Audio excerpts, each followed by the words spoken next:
Edge Rehabilitation, Dr. Rory Cooper. Dr. Cooper is a life member of Paralyzed Veterans of America and one of the key forces in making the Games happen this year in Pittsburgh. As a distinguished professor of the Department of Rehabilitation Science and Technology at the University of Pittsburgh, Center Director at the Center of Excellence for Wheelchair and Related Technology, and a Senior Research Career Scientist at the VA, Dr. Cooper is one of the leading minds working today to improve the quality of life for veterans and those with disabilities. And most of the athletes know Rory as the one who pokes prods and otherwise measures something throughout the games with all of your students. So, Dr. Cooper.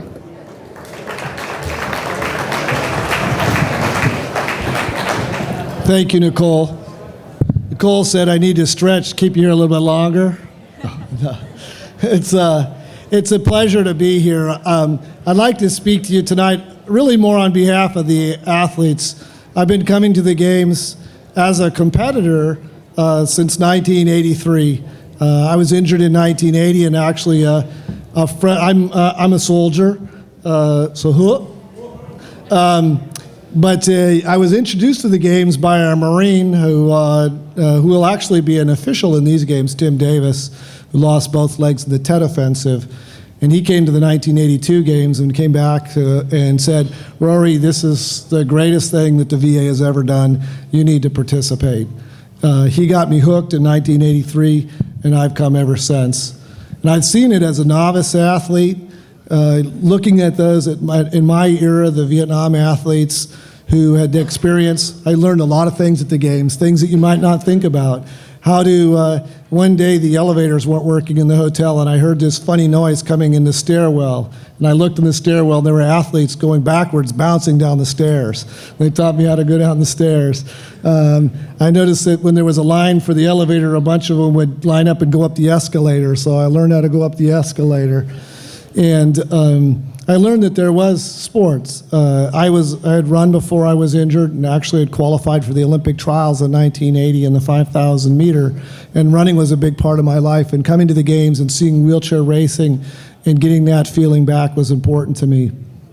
And you'll find interesting that I went to the Games by myself with various teams, which was also great, learning to travel, meeting other veterans, and then as I got more experience, helping the other novice veterans, and eventually making it to the Paralympic Games, which I hope that these Games continue to be a seed for athletes going to the Paralympic Games. But in I was married in 1982 to my Army-issued girlfriend from Germany, and she asked me in the 1990s why I would leave this 1 week a year, and she wanted to know if she could go with me. And I said, sure, you can go. And I explained to her that the one reason of all the things that I've done, I always go to the Veterans Games for a week a year, because it's the 1 week a year that I can truly feel whole. You'll see that here, us in wheelchairs, as of tomorrow, will be the majority. We can talk freely, we can talk comfortably. We all have the bonds of being a veteran. We all have the bonds of our disabilities. And you will live in our world for a week. And I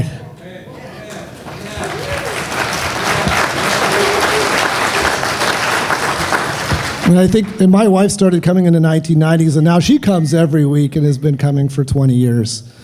I've seen also one of the greatest things about the Games is the partnership between Paralyzed Veterans of America, which is an organization of veterans and paralyzed veterans, led by paralyzed veterans, working with the Department of Veterans Affairs. And PVA is a tremendously important advocacy organization. It also is probably one of the best intelligence organizations that I've ever met. They seem to know where every paralyzed veteran of America, where every paralyzed veteran is. They find you in the hospital before you're fully conscious, and they sign you up to be a life member. And then for the last 10 years, I've been working a couple of days a month at Walter Reed, and it is amazing that they know before the VA, it seems, that there's a paralyzed veteran coming out of theater. So obviously a very tremendously connected organization. I also think that the games have done a tremendous amount for the VA. I've seen the VA for over 30 years as a patient, as a beneficiary of the VA's education benefits, and as an employee. And what I have seen is the VA has been transformed in part by the Veterans Games and the Winter Sports Clinic and the Summer Sports Clinic and all those special disability programs. And I've seen it in '98, and I see it again in 2011. We've had over 50 committees work on the games. All of those committee chairs, all those committee members, as Ms. Wolf would say, it's a collateral duty. That means you do your full-time job during the day and you work on the games in the evenings and whenever you can. And of course, even Ms. Wolf working on, doing her full-time job and working on the games, and Mr. Moreland and Dave Cowgill and everybody has done such a tremendous job. But those 50 committees represent at least 600 other members of the VA Pittsburgh healthcare system. And this week, nearly everybody in the VA Pittsburgh healthcare system, as well as the VISN. When they come and they see us participate in the games, it changes them. And that doesn't change them during this week or this year. It changes them for their life. I can see the people like Bill Leuthold, who was a member of one of the committees in 1998, and it changed the way he worked on he viewed patients and viewed our patient care mission. And now he's chairing he's a local games coordinator and dedicated the last 2 years to the games. So I also think it brings, the VA and the veteran service organizations, they have this kind of yin and yang relationship. They have to, police each other, but they have to work together. And I think this helps improve the mission of both of those organizations. It changes the life of veterans too. You'll see young veterans out here with their families where it's a tremendous task just to get here. There'll be OIF, OEF generation veterans. But then it's amazing, I swim. On Wednesday, one of the World War II veterans is a swimmer. Actually, we happen to be in the same class, so we get to see each other a lot of the competitions. And that's inspiring for me. Like Frank Rigo, who is 80-something years old, is a hero of mine, comes here to the games as well, injured for over 52 years. So you really see everything. And the VA has integrated the program into their rehabilitation programs as well. And I think what I see now is the next step, and you'll see this in the exhibit hall, is taking this strength that athletes gain from the games and translating that into employment and vocation. And I think if we can achieve both living a healthy life and having a healthy lifestyle and being employed and participating fully in our communities and having families, we can achieve a whole and full life every day of the year. Thank you.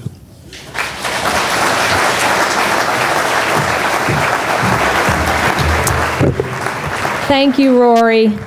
And now a moment you've been waiting for. We have a special guest here tonight, a Vietnam veteran, a 4-time Super Bowl champion with the Pittsburgh Steelers, an honorary chairperson for the 31st National Veterans Wheelchair Games. Please join me in welcoming Rocky Bleier.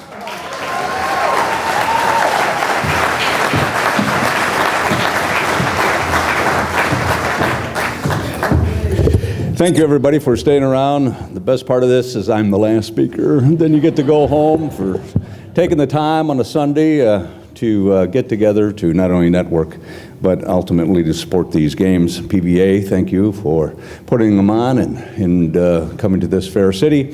For those of you who are the first time here in Pittsburgh, I hope you enjoy your stay in our beautiful city. The games were here 13 years ago, and I had the good fortune of being the honorary chair at that time.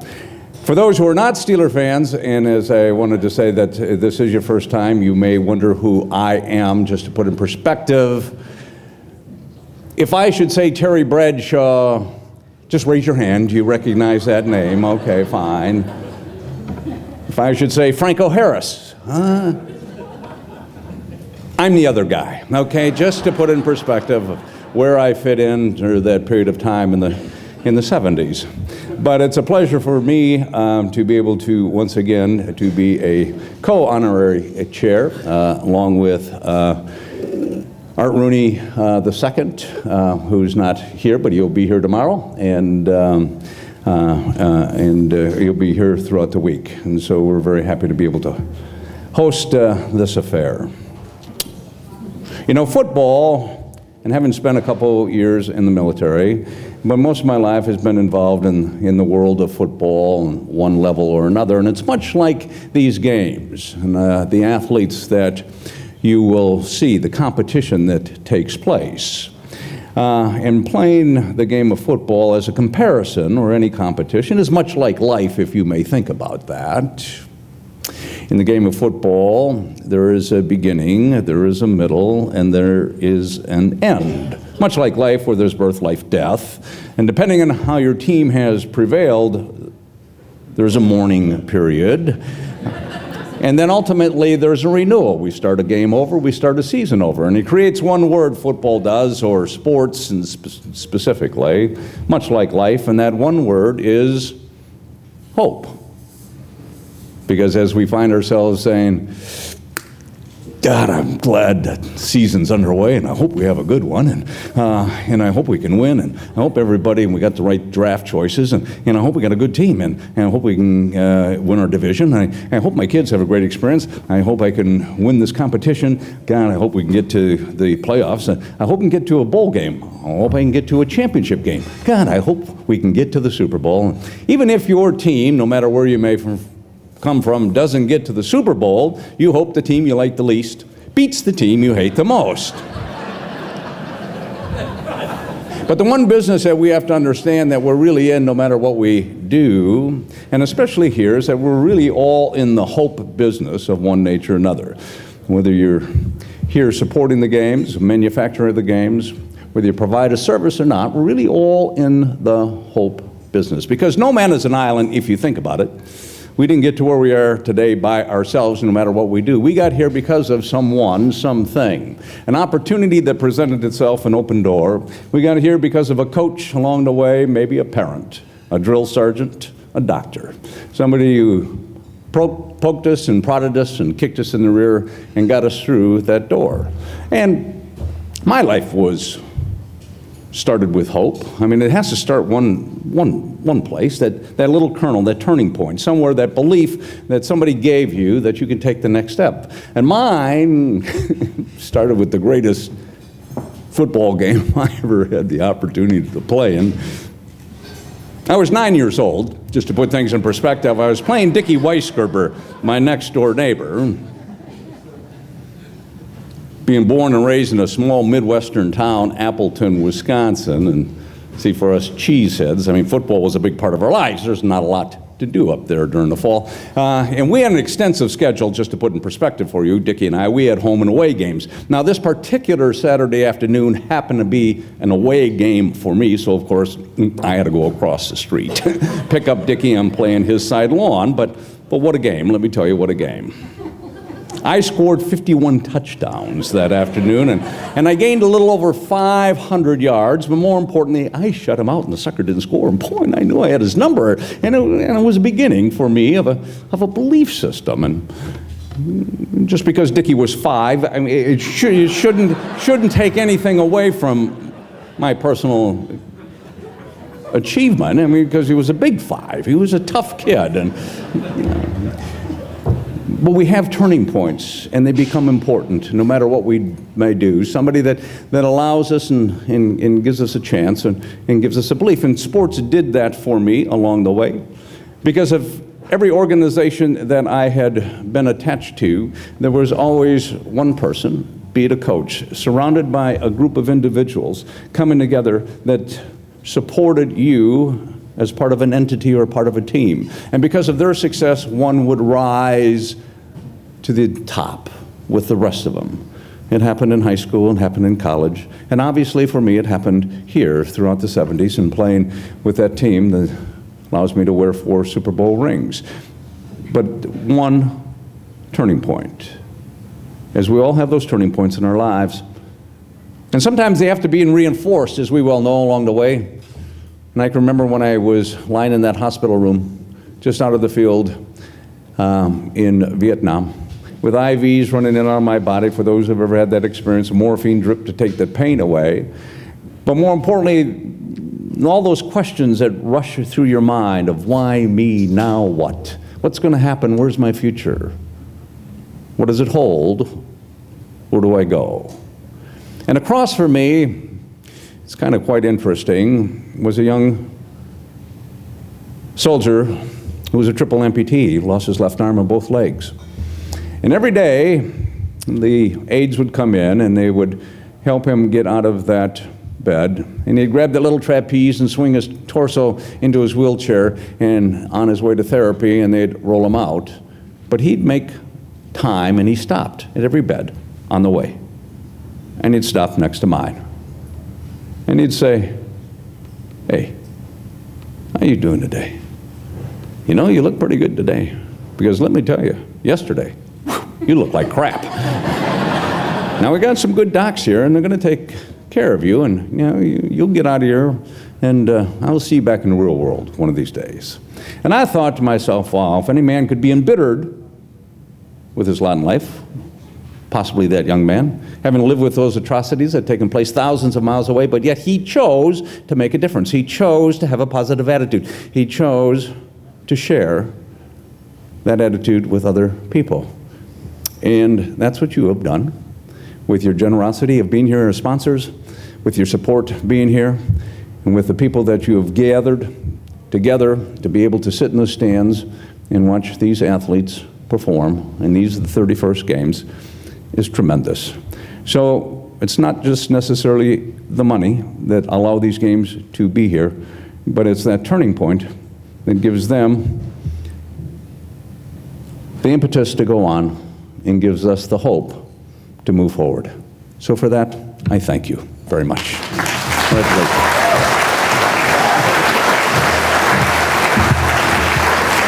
Thank you so much, Rocky. Thank you for those words and for your service to the country, and both on the football field and on the battlefield. And on that note, we're concluding our evening tonight. Feel free to stay around and chat with friends. There is coffee and dessert out in the foyer area there, and then anyone that may want to take one of the centerpieces home, feel free to do that as well. Welcome to the games. We look forward to seeing you all week long, and have a great time. Thank you.